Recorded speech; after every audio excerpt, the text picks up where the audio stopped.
این دیگر را گوش کنی. این دیگر متوجه علما هست. علماؤهم شر من تحت ادیم السما من عندهم تخرج الفتنه و فیهم تعود. بر امت من زمان می آید که علمایشان بدترینشان هستند. یک بار بگوید نعوذ بالله. بر امت من زمان خواهد آمد در قرب قیامت، در زمان من نیست، بعد از من علمایی می آیند که بدترین مردم هستند و تمام فتنه ها از همین علما بیرون می شود، به همین علما داخل می شود. پناه بر خدا. روز قیامت عالم را می آورند داخل جهنم، میخ زده شده، رودهش کشال، در او میخ گرد همین میخ چرخ می زند. مسلمانانی که به سخنرانی این عالم به جنت رفتن می آین میگن جناب مولانا تو خود عالم دین بودی، داخل جهنم چی کار میکنی؟ به چی وضعیت خطرناک تو گرفتار هستی؟ میگوید من میگفتم عمل نمیکردم. دعا کنین که خدا به من توفیق نصیب بگرداند. دعا کنین که علما را الله عامل بگرداند.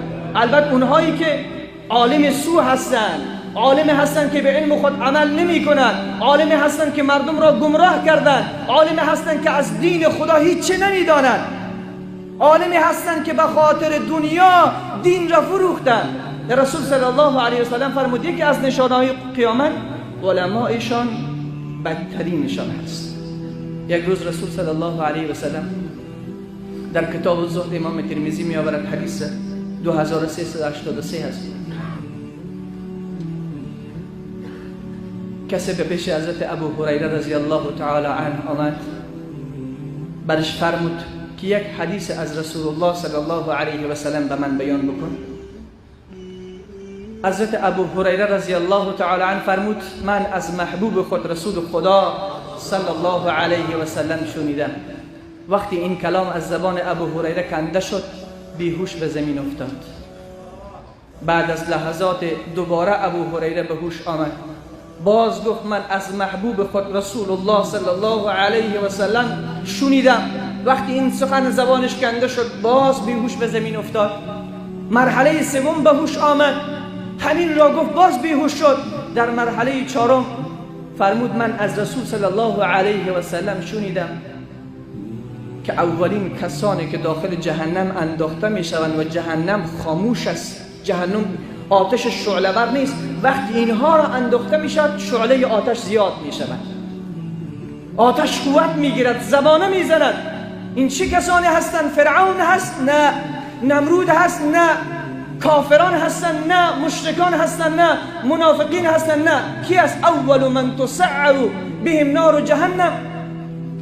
اولین کسانی که داخل جهنم انداخته می شود و جهنم شعله می زند و زبانه می زند علمای بی عمل است.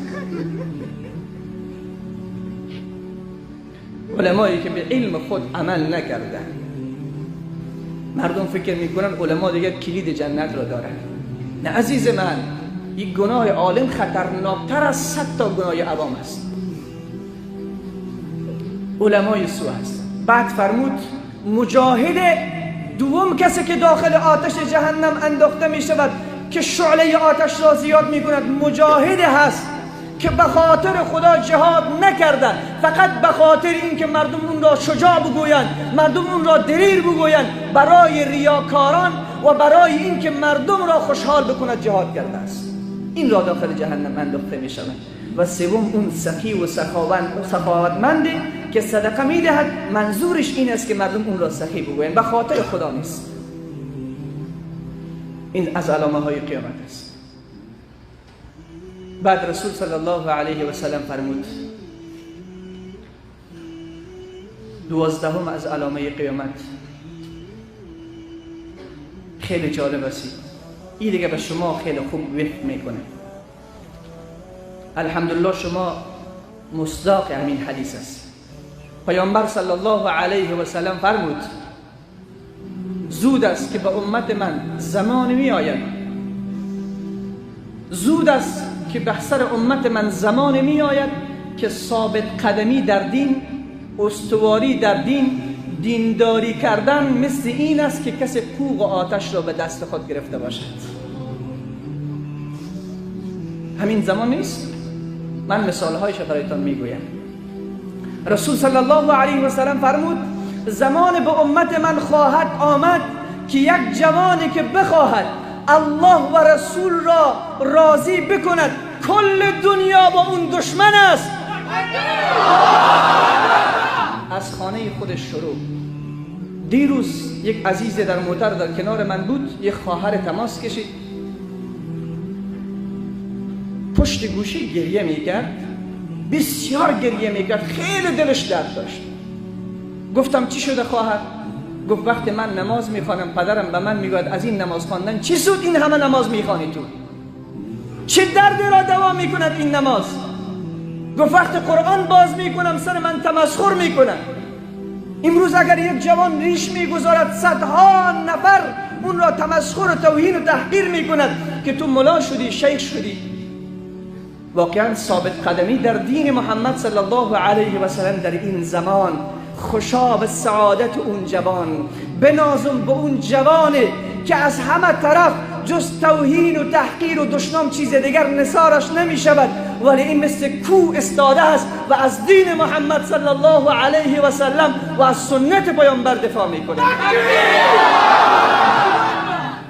امروز در اطراف ما لادینی، بی‌حیایی، فحاشی، عیاشی، فسق و فجور، سرکشی، عصیان، چیز دیگر دیده نمی‌شود. هر طرف سیکون گناه، هر طرف قدم میگذاری گناه. پس او جوانی که در این عصر، در این زمان ثابت قدمی به دین الله میکند و خود را متبع سنت میگرداند، از گناهان فرار میکند، رسول خدا فرمود ثواب این جوان برابر 50 تا ثواب اصحاب من است.